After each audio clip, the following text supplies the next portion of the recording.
Jean, chapitre 1.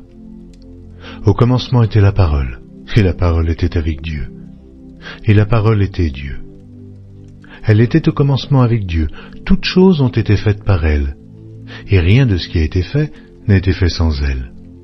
En elle était la vie, et la vie était la lumière des hommes. La lumière luit dans les ténèbres, et les ténèbres ne l'ont point reçue. Il y eut un homme envoyé de Dieu, son nom était Jean. Il vint pour servir de témoin, pour rendre témoignage à la lumière, afin que tous crussent par lui. Oh, il n'était pas la lumière, mais il parut pour rendre témoignage à la lumière. Cette lumière était la véritable lumière qui, en venant dans le monde, éclaire tout homme. Elle était dans le monde, et le monde a été fait par elle, et le monde ne l'a point connue. Elle est venue chez les siens, et les siens ne l'ont point reçue. Mais à tous ceux qui l'ont reçue, à ceux qui croient en son nom, elle a donné le pouvoir de devenir enfants de Dieu, lesquels sont nés non du sang, ni de la volonté de la chair, ni de la volonté de l'homme, mais de Dieu. Et la parole a été faite chair, et elle habitait parmi nous pleine de grâce et de vérité. Et nous avons contemplé sa gloire, une gloire comme la gloire du Fils unique venu du Père. Jean lui a rendu témoignage et s'est écrié, « C'est celui dont j'ai dit, celui qui vient après moi m'a précédé, car il était avant moi. » Et nous avons tous reçu de sa plénitude et grâce pour grâce, car la loi a été donnée par Moïse. La grâce et la vérité sont venues par Jésus-Christ. Oh, personne n'a jamais vu Dieu. Le Fils unique qui est dans le sein du Père est celui qui l'a fait connaître.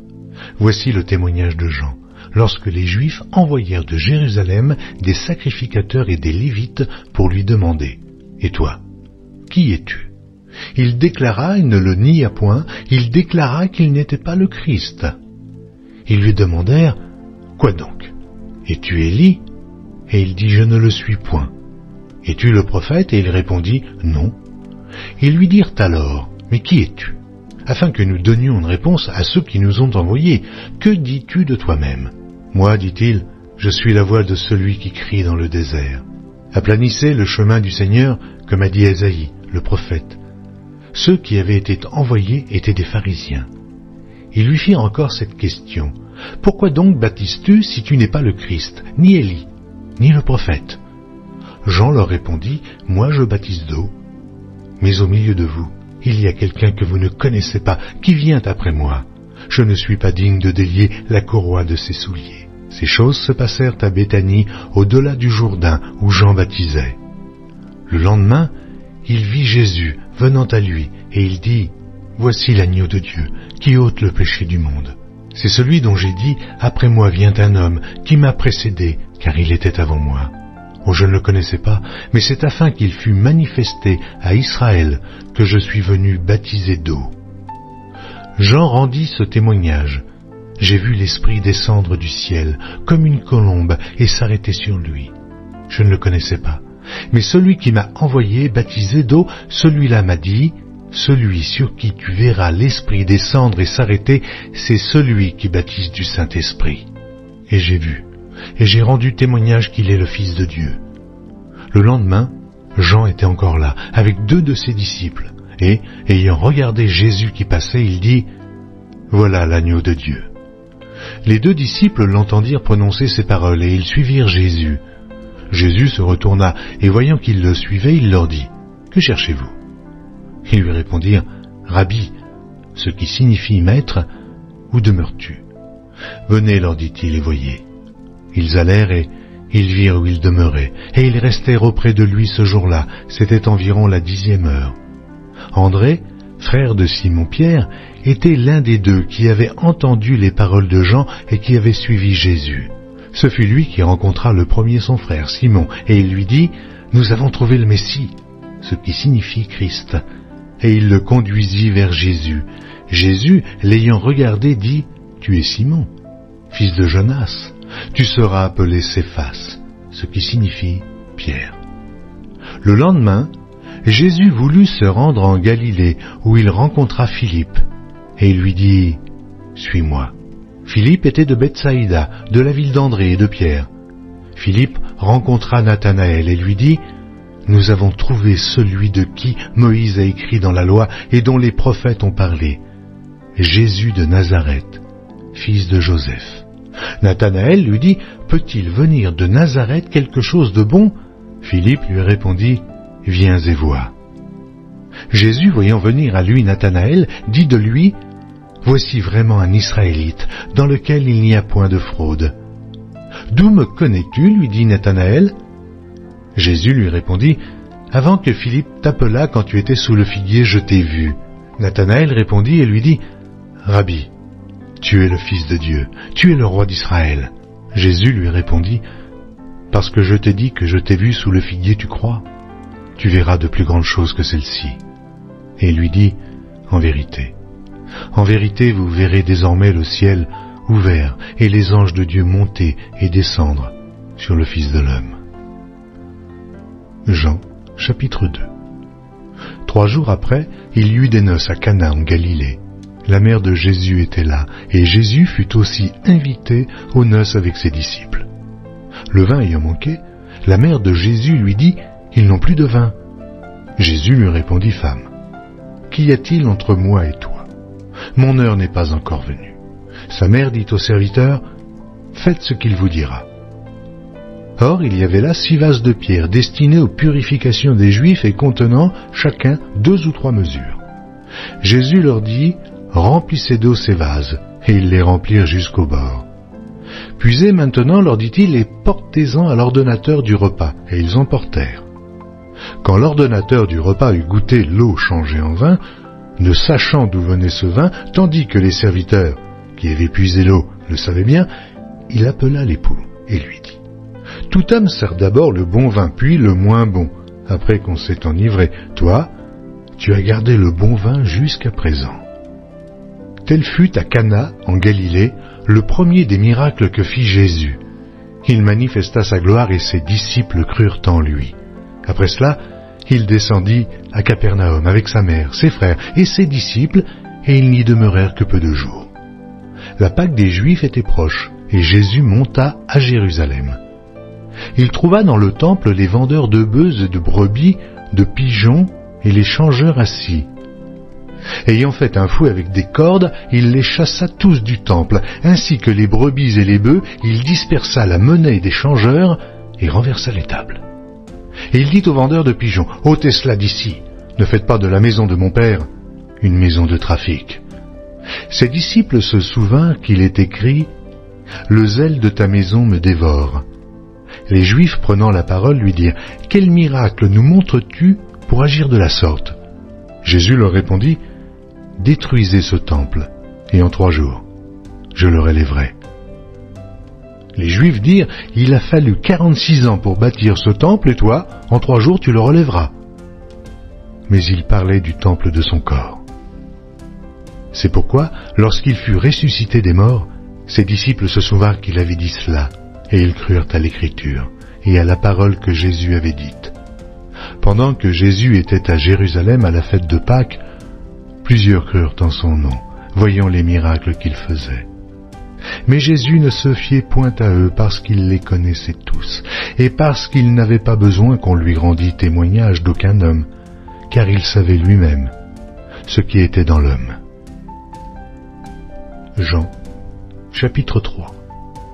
Mais il y eut un homme d'entre les pharisiens nommé Nicodème, un chef des Juifs, qui vint, lui, auprès de Jésus de nuit et lui dit, « Rabbi, nous savons que tu es un docteur venu de Dieu, car personne ne peut faire ces miracles que tu fais, si Dieu n'est avec lui. » Jésus lui répondit, « En vérité, je te le dis, si un homme ne naît de nouveau, il ne peut voir le royaume de Dieu. » Nicodème lui dit, « Comment un homme peut-il naître quand il est vieux? Peut-il rentrer dans le sein de sa mère et naître? » Jésus répondit, « En vérité, je te le dis, si un homme ne naît d'eau et d'esprit, il ne peut entrer dans le royaume de Dieu. Ce qui est né de la chair est chair. Ce qui est né de l'esprit est esprit. Ne t'étonne pas que je t'ai dit, il faut que vous naissiez de nouveau. Le vent souffle où il veut, et tu en entends le bruit, mais tu ne sais d'où il vient, ni où il va. Il en est ainsi de tout homme qui est né de l'esprit. » Nicodème lui dit, « Comment cela peut-il se faire ?» Jésus lui répondit, « Tu es le docteur d'Israël et tu ne sais pas ces choses. Ah, en vérité, je te le dis, nous disons ce que nous savons, et nous rendons témoignage de ce que nous avons vu, et vous ne recevez pas notre témoignage. Si vous ne croyez pas quand je vous ai parlé des choses terrestres, comment croirez-vous quand je vous parlerai des choses célestes? Personne n'est monté au ciel, sinon celui qui est descendu du ciel, le Fils de l'homme, qui est du ciel. Et comme Moïse éleva le serpent dans le désert, il faut de même que le Fils de l'homme soit élevé, afin que quiconque croit en lui ait la vie éternelle. Car Dieu a tant aimé le monde qu'il a donné son Fils unique, afin que quiconque croit en lui ne périsse point, mais qu'il ait la vie éternelle. Dieu, en effet, n'a pas envoyé son Fils dans le monde pour qu'il juge le monde, mais pour que le monde soit sauvé par lui. Celui qui croit en lui n'est point jugé, mais celui qui ne croit pas est déjà jugé, parce qu'il n'a pas cru au nom du Fils unique de Dieu.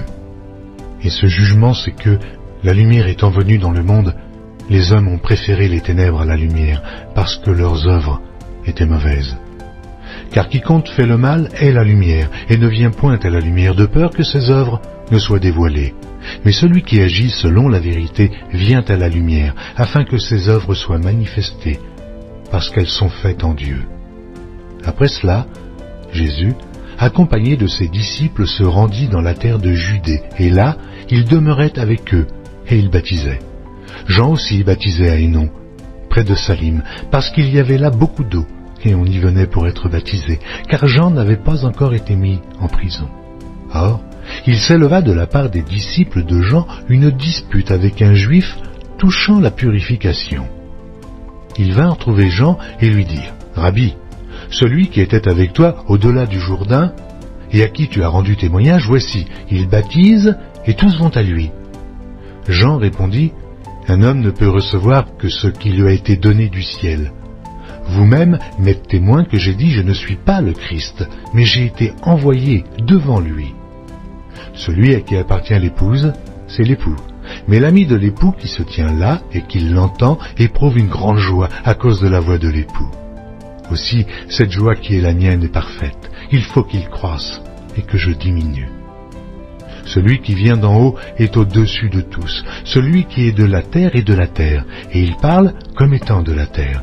Celui qui vient du ciel est au-dessus de tous. Il rend témoignage de ce qu'il a vu et entendu, et personne ne reçoit son témoignage. Celui qui a reçu son témoignage a certifié que Dieu est vrai. Car celui que Dieu a envoyé dit les paroles de Dieu, parce que Dieu ne lui donne pas l'esprit avec mesure.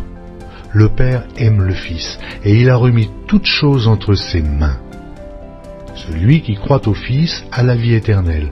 Celui qui ne croit pas au Fils ne verra point la vie, mais la colère de Dieu demeure sur lui. Jean, chapitre 4. Le Seigneur sut que les pharisiens avaient appris qu'il faisait et baptisait plus de disciples que Jean.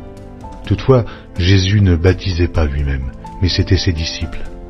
Alors il quitta la Judée et retourna en Galilée. Comme il fallait qu'il passât par la Samarie, il arriva dans une ville de Samarie nommée Sichar, près du champ que Jacob avait donné à Joseph, son fils. Là se trouvait le puits de Jacob. Jésus, fatigué du voyage, était assis au bord du puits. C'était environ la 6e heure.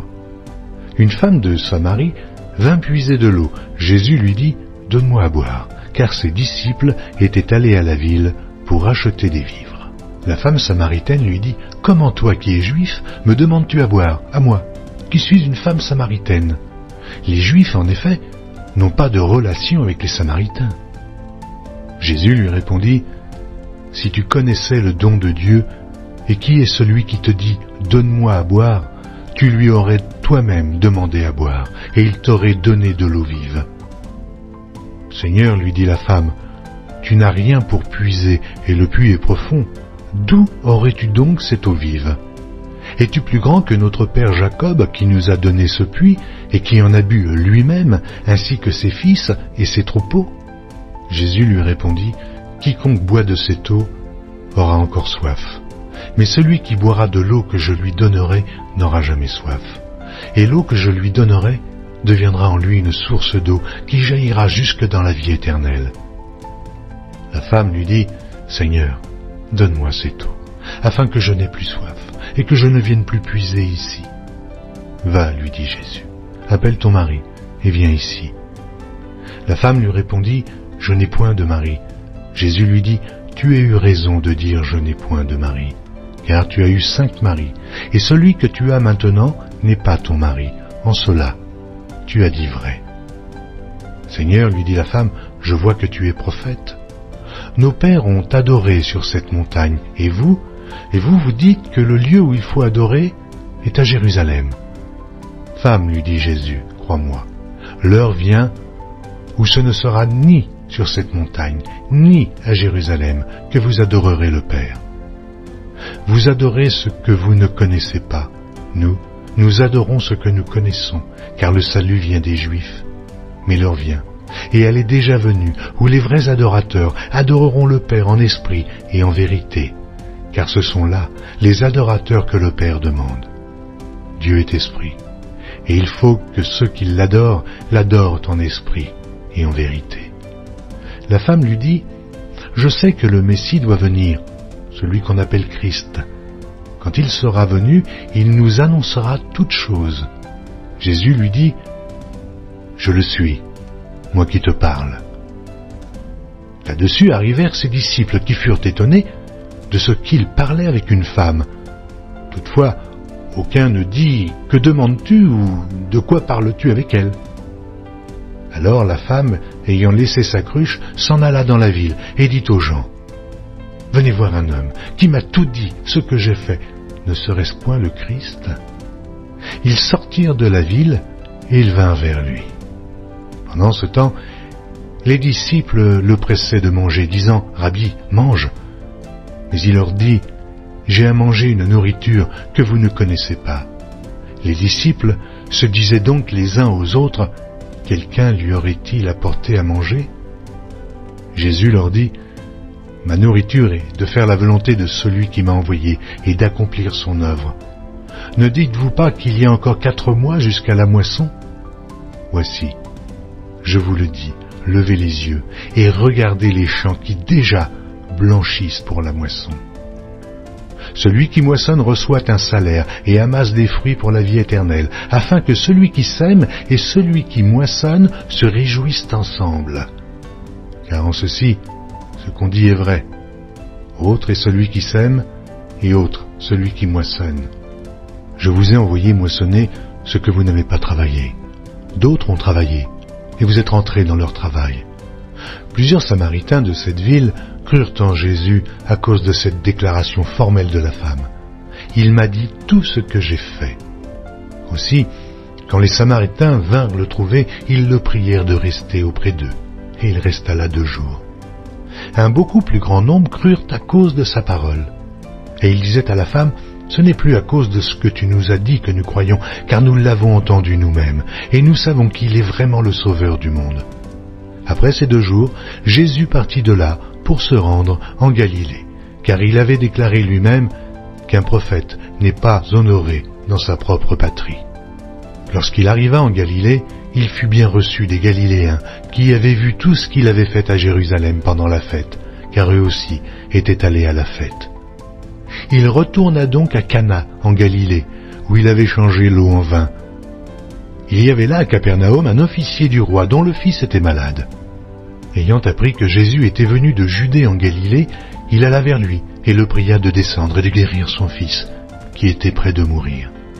Jésus lui dit, « Si vous ne voyez des miracles et des prodiges, vous ne croyez point. » L'officier du roi lui dit, « Seigneur, descends avant que mon enfant meure. » « Va, lui dit Jésus, ton fils vit. » Et cet homme crut à la parole que Jésus lui avait dite, et il s'en alla. Comme déjà il descendait, ses serviteurs venant à sa rencontre lui apportèrent cette nouvelle, « Ton enfant vit. » Il leur demanda à quelle heure il s'était trouvé mieux, et ils lui dirent, « Hier, à la 7e heure, la fièvre l'a quitté. » Le père reconnut que c'était à cette heure-là que Jésus lui avait dit, « Ton fils vit. » Et il crut, lui et toute sa maison. Jésus fit encore ce second miracle lorsqu'il fut venu de Judée en Galilée. Chapitre 5. Après cela, il y eut une fête des Juifs, et Jésus monta à Jérusalem.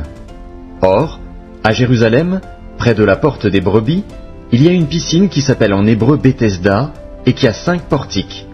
Sous ces portiques étaient couchés en grand nombre des malades, des aveugles, des boiteux, des paralytiques, qui attendaient le mouvement de l'eau, car un ange descendait de temps en temps dans la piscine et agitait l'eau.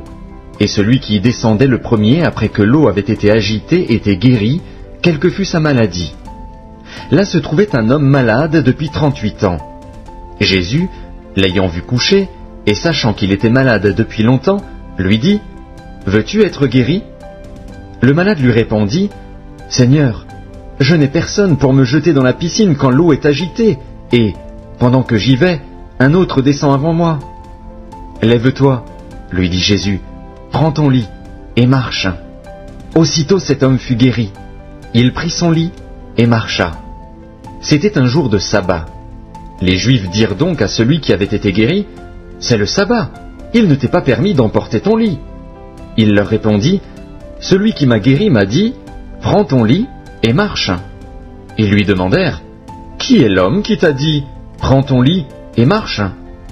Mais celui qui avait été guéri ne savait pas qui c'était, car Jésus avait disparu de la foule qui était en ce lieu. Depuis, Jésus le trouva dans le temple et lui dit, « Voici, tu as été guéri, ne pêche plus, de peur qu'il ne t'arrive quelque chose de pire. » Cet homme s'en alla et annonça aux Juifs que c'était Jésus qui l'avait guéri. C'est pourquoi les Juifs poursuivaient Jésus, parce qu'il faisait ces choses le jour du sabbat. Mais Jésus leur répondit, « Mon Père agit jusqu'à présent, moi aussi, j'agis. » À cause de cela, les Juifs cherchaient encore plus à le faire mourir, non seulement parce qu'il violait le sabbat, mais parce qu'il appelait Dieu son propre Père, se faisant lui-même égal à Dieu. Jésus reprit donc la parole et leur dit, « En vérité, je vous le dis, le Fils ne peut rien faire de lui-même, il ne fait que ce qu'il voit faire au Père, et tout ce que le Père fait, le Fils aussi le fait pareillement. Car le Père aime le Fils et lui montre tout ce qu'il fait, et il lui montrera des œuvres plus grandes que celles-ci, afin que vous soyez dans l'étonnement. Car, comme le Père ressuscite les morts et donne la vie, ainsi le Fils donne la vie à qui il veut. Le Père ne juge personne, mais il a remis tout jugement au Fils, afin que tous honorent le Fils comme ils honorent le Père. Celui qui n'honore pas le Fils n'honore pas le Père qui l'a envoyé. En vérité, je vous le dis, celui qui écoute ma parole et qui croit à celui qui m'a envoyé a la vie éternelle et ne vient point en jugement, mais il est passé de la mort à la vie. En vérité, je vous le dis, l'heure vient, et elle est déjà venue, où les morts entendront la voix du Fils de Dieu, et ceux qui l'auront entendu vivront. Car, comme le Père a la vie en lui-même, ainsi il a donné au Fils d'avoir la vie en lui-même. Et il lui a donné le pouvoir de juger, parce qu'il est Fils de l'homme. Ne vous étonnez pas de cela, car l'heure vient où tous ceux qui sont dans les sépulcres entendront sa voix et en sortiront. Ceux qui auront fait le bien ressusciteront pour la vie, mais ceux qui auront fait le mal ressusciteront pour le jugement. Je ne puis rien faire de moi-même. Selon que j'entends, je juge, et mon jugement est juste, parce que je ne cherche pas ma volonté, mais la volonté de celui qui m'a envoyé. Si c'est moi qui rends témoignage de moi-même, mon témoignage n'est pas vrai. Il y en a un autre qui rend témoignage de moi, et je sais que le témoignage qu'il rend de moi est vrai. Vous avez envoyé vers Jean, et il a rendu témoignage à la vérité. Pour moi, ce n'est pas d'un homme que je reçois le témoignage, mais je dis ceci, afin que vous soyez sauvés. Jean était la lampe qui brûle et qui luit, et vous avez voulu vous réjouir 1 heure à sa lumière. Moi, j'ai un témoignage plus grand que celui de Jean, car les œuvres que le Père m'a donné d'accomplir, ces œuvres mêmes que je fais, témoignent de moi que c'est le Père qui m'a envoyé. Et le Père qui m'a envoyé a rendu lui-même témoignage de moi. Vous n'avez jamais entendu sa voix, vous n'avez point vu sa face, et sa parole ne demeure point en vous, parce que vous ne croyez pas à celui qui l'a envoyé. Vous sondez les Écritures, parce que vous pensez avoir en elles la vie éternelle. Ce sont elles qui rendent témoignage de moi. Et vous ne voulez pas venir à moi pour avoir la vie. Je ne tire pas ma gloire des hommes, mais je sais que vous n'avez point en vous l'amour de Dieu. Je suis venu au nom de mon Père, et vous ne me recevez pas. Si un autre vient en son propre nom, vous le recevrez. Comment pouvez-vous croire, vous qui tirez votre gloire les uns des autres et qui ne cherchez point la gloire qui vient de Dieu seul? Ne pensez pas que moi je vous accuserai devant le Père. Celui qui vous accuse, c'est Moïse, en qui vous avez mis votre espérance. Car si vous croyiez Moïse, vous me croiriez aussi, parce qu'il a écrit de moi. Mais si vous ne croyez pas à ses écrits, comment croirez-vous à mes paroles? Jean, chapitre 6. Après cela, Jésus s'en alla de l'autre côté de la mer de Galilée, de Tibériade. Une grande foule le suivait parce qu'elle voyait les miracles qu'il opérait sur les malades. Jésus monta sur la montagne et là, il s'assit avec ses disciples. Or la Pâque était proche, la fête des Juifs. Ayant levé les yeux et voyant qu'une grande foule venait à lui, Jésus dit à Philippe, « Où achèterons-nous des pains pour que ces gens aient à manger ?» Il disait cela pour l'éprouver, car il savait ce qu'il allait faire. Philippe lui répondit, « Mais les pains qu'on aurait pour 200 deniers ne suffiraient pas pour que chacun en reçût un peu. » Un de ses disciples, André, frère de Simon, Pierre, lui dit, « Il y a ici un jeune garçon qui a 5 pains d'orge et 2 poissons. Mais qu'est-ce que cela pour tant de gens ?» Jésus dit, « Faites-les asseoir. » Il y avait dans ce lieu beaucoup d'herbes. Ils s'assirent donc au nombre d'environ 5000 hommes. Jésus prit les pains, rendit grâce, et les distribua à ceux qui étaient assis. Il leur donna de même des poissons, autant qu'ils en voulurent.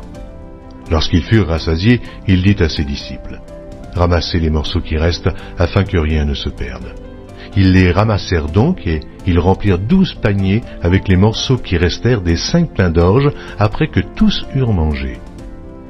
Ces gens, ayant vu le miracle que Jésus avait fait, disaient, « Celui-ci est vraiment le prophète qui doit venir dans le monde. » Et Jésus, sachant qu'il allait venir l'enlever pour le faire roi, se retira de nouveau sur la montagne, lui seul.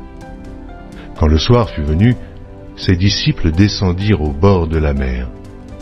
Étant montés dans une barque, ils traversaient la mer pour se rendre à Capernaum. Il faisait déjà nuit, et Jésus ne les avait pas encore rejoints. Il soufflait un grand vent, et la mer était agitée. Après avoir ramé environ 25 ou 30 stades, ils virent Jésus marchant sur la mer et s'approchant de la barque, et ils eurent peur. Mais Jésus leur dit, « C'est moi, n'ayez pas peur. » Ils voulaient donc le prendre dans la barque, et aussitôt la barque aborda au lieu où ils allaient. La foule qui était restée de l'autre côté de la mer avait remarqué qu'il ne se trouvait là qu'une seule barque, et que Jésus n'était pas monté dans cette barque avec ses disciples, mais qu'il était parti seul. Le lendemain, comme d'autres barques étaient arrivées de Tibériade, près du lieu où ils avaient mangé le pain après que le Seigneur eut rendu grâce, les gens de la foule, ayant vu que ni Jésus, ni ses disciples n'étaient là, montèrent eux-mêmes dans ces barques et allèrent à Capernaum à la recherche de Jésus. Et, l'ayant trouvé au-delà de la mer, ils lui dirent, « Rabbi, quand es-tu venu ici ?» Jésus leur répondit, « En vérité, je vous le dis, vous me cherchez non parce que vous avez vu des miracles, mais parce que vous avez mangé des pains et que vous avez été rassasiés. Travaillez non pour la nourriture qui périt, mais pour celle qui subsiste pour la vie éternelle, et que le Fils de l'homme vous donnera. Car c'est lui que le Père, que Dieu a marqué de son sceau. » Ils lui dirent, « Que devons-nous faire pour faire les œuvres de Dieu ?» Jésus leur répondit, « L'œuvre de Dieu, c'est que vous croyiez en celui qui l'a envoyé. » « Quel miracle fais-tu donc, lui dirent-ils, afin que nous le voyions et que nous croyions en toi? Que fais-tu? Nos pères ont mangé la manne dans le désert, selon ce qui est écrit, il leur donna le pain du ciel à manger. » Jésus leur dit, « En vérité, je vous le dis, Moïse ne vous a pas donné le pain du ciel, mais mon Père vous donne le vrai pain du ciel. Car le pain de Dieu, c'est celui qui descend du ciel et qui donne la vie au monde. » Ils lui dirent, « Seigneur, donne-nous toujours ce pain. » Jésus leur dit, « Je suis le pain de vie. Celui qui vient à moi n'aura jamais faim, et celui qui croit en moi n'aura jamais soif. Mais je vous l'ai dit, vous m'avez vu, et vous ne croyez point. Tous ceux que le Père me donne viendront à moi, et je ne mettrai pas dehors celui qui vient à moi, car je suis descendu du ciel pour faire non ma volonté, mais la volonté de celui qui m'a envoyé. Or, la volonté de celui qui m'a envoyé, c'est que je ne perde rien de tout ce qu'il m'a donné, mais que je le ressuscite au dernier jour. La volonté de mon Père, c'est que quiconque voit le Fils et croit en lui ait la vie éternelle, et je le ressusciterai au dernier jour. » Les Juifs murmuraient à son sujet parce qu'il avait dit « Je suis le pain qui est descendu du ciel ». Et ils disaient « N'est-ce pas là Jésus, le fils de Joseph, celui dont nous connaissons le Père et la Mère? Comment donc dit-il « Je suis descendu du ciel » ?» Jésus leur répondit « Ne murmurez pas entre vous. Nul ne peut venir à moi si le Père qui m'a envoyé ne l'attire, et je le ressusciterai au dernier jour. Il est écrit dans les prophètes, ils seront tous enseignés de Dieu. Ainsi, quiconque a entendu le Père et a reçu son enseignement vient à moi. C'est que nul n'a vu le Père, sinon celui qui vient de Dieu. Celui-là a vu le Père, en vérité. En vérité, je vous le dis, celui qui croit en moi a la vie éternelle. Je suis le pain de vie. Vos pères ont mangé la manne dans le désert et ils sont morts. C'est ici le pain qui descend du ciel afin que celui qui en mange ne meure point. Je suis le pain vivant qui est descendu du ciel. Si quelqu'un mange de ce pain, il vivra éternellement. Et le pain que je donnerai, c'est ma chair, que je donnerai pour la vie du monde. Là-dessus, les Juifs disputaient entre eux, disant « Comment peut-il nous donner sa chair à manger ?» Jésus leur dit « En vérité, je vous le dis, si vous ne mangez la chair du Fils de l'homme, et si vous ne buvez son sang, vous n'avez point la vie en vous-même. Celui qui mange ma chair et qui boit mon sang a la vie éternelle, et je le ressusciterai au dernier jour. Car ma chair est vraiment une nourriture, et mon sang vraiment un breuvage. Celui qui mange ma chair et qui boit mon sang demeure en moi, et je demeure en lui. Comme le Père qui est vivant m'a envoyé et que je vis par le Père, ainsi celui qui me mange vivra par moi. Car c'est ici le pain qui est descendu du ciel. Il n'en est pas comme de vos pères qui ont mangé la manne et qui sont morts. Celui qui mange ce pain vivra éternellement. » Jésus dit ces choses dans la synagogue, enseignant à Capernaum. Plusieurs de ses disciples, après l'avoir entendu, dirent « Cette parole est dure, qui peut l'écouter ?» Jésus, sachant en lui-même que ses disciples murmuraient à ce sujet, leur dit « Cela vous scandalise-t-il ? Et si vous voyez le Fils de l'homme monter où il était auparavant, c'est l'Esprit qui vivifie. La chair ne sert de rien. Les paroles que je vous ai dites sont esprit et vie. Mais il en est parmi vous quelques-uns qui ne croient point. » Car Jésus savait dès le commencement qui étaient ceux qui ne croiraient point, et qui était celui qui le livrerait. Et il ajouta, « C'est pourquoi je vous ai dit que nul ne peut venir à moi si cela ne lui a été donné par le Père. » Dès ce moment, plusieurs de ses disciples se retirèrent, et ils n'allaient plus avec lui. Jésus donc dit aux 12, « Et vous, ne voulez-vous pas aussi vous en aller ?» Simon-Pierre lui répondit, « Seigneur, à qui irions-nous?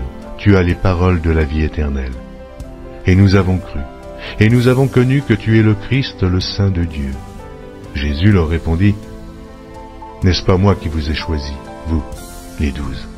Et l'un de vous est un démon. » Il parlait de Judas Iscario, fils de Simon, car c'était lui qui devait le livrer, lui, l'un des 12. Jean, chapitre 7.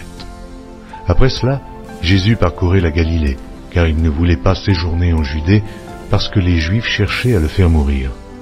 Or, la fête des Juifs, la fête des tabernacles, était proche. Et ses frères lui dirent, « Pars d'ici, et va en Judée afin que tes disciples voient aussi les œuvres que tu fais. Personne n'agit en secret lorsqu'il désire paraître. Si tu fais ces choses, montre-toi toi-même au monde. » Car ses frères non plus ne croyaient pas en lui. Jésus leur dit, « Mon temps n'est pas encore venu, mais votre temps est toujours prêt. Le monde ne peut vous haïr. Moi, il me hait, parce que je rends de lui le témoignage que ses œuvres sont mauvaises. Montez-vous à cette fête. Pour moi, je n'y monte point, parce que mon temps n'est pas encore accompli. » Après leur avoir dit cela, il resta en Galilée. Lorsque ses frères furent montés à la fête, il y monta aussi lui-même, non publiquement, mais comme en secret. Les Juifs le cherchaient pendant la fête et disaient « Mais où est-il » Il y avait dans la foule grande rumeur à son sujet, Les uns disaient « c'est un homme de bien », d'autres disaient « non, il égare la multitude ». Personne toutefois ne parlait librement de lui par crainte des Juifs. Vers le milieu de la fête, Jésus monta au temple et il enseignait. Les Juifs s'étonnaient, disant « Comment connaît-il les Écritures, lui qui n'a point étudié ?» Jésus leur répondit « Ma doctrine n'est pas de moi, mais de celui qui m'a envoyé.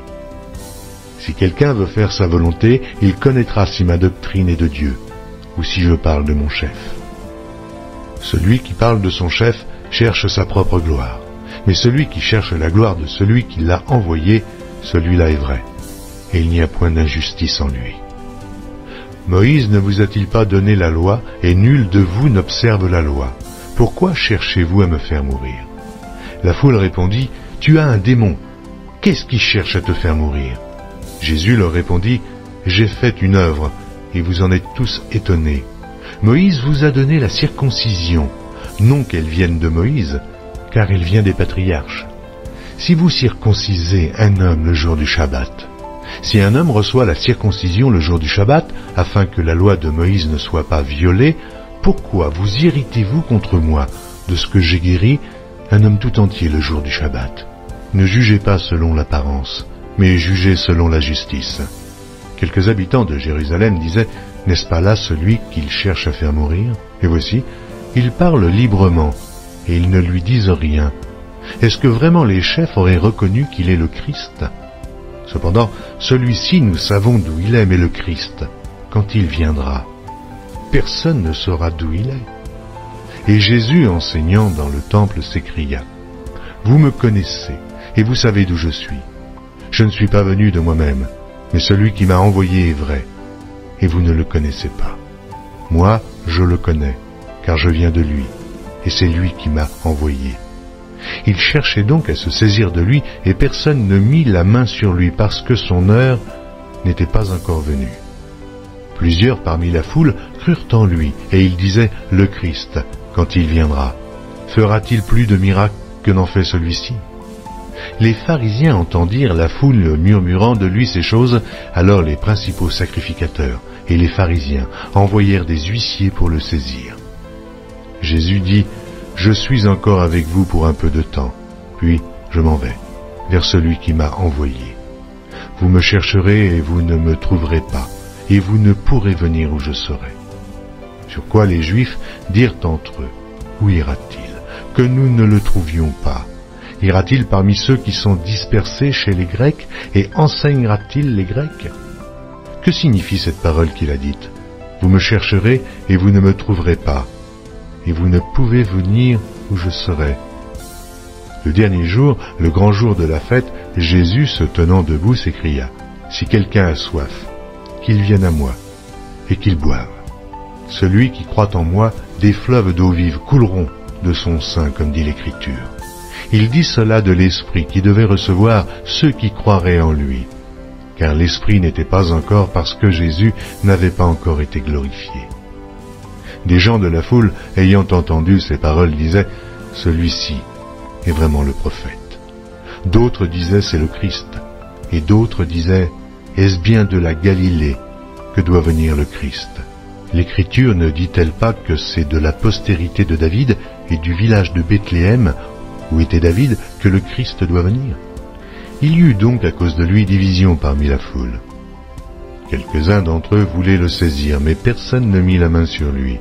Aussi, les huissiers retournèrent vers les principaux sacrificateurs et les pharisiens, et ceux-ci leur dirent, « Pourquoi ne l'avez-vous pas amené ?» Les huissiers répondirent, « Jamais homme n'a parlé comme cet homme. » Les pharisiens leur répliquèrent, « Est-ce que vous aussi, vous avez été séduits? Y a-t-il quelqu'un des chefs ou des pharisiens qui ait cru en lui? » Mais cette foule, qui ne connaît pas la loi, ce sont des maudits. Nicodème, qui était venu de nuit vers Jésus, et qui était l'un d'entre eux, leur dit, « Notre loi condamne-t-elle un homme avant qu'on l'entende et qu'on sache ce qu'il a fait? » Ils lui répondirent, « Es-tu aussi galiléen? Examine, et tu verras que de la Galilée, il ne sort point de prophète. » Et chacun s'en retourna dans sa maison.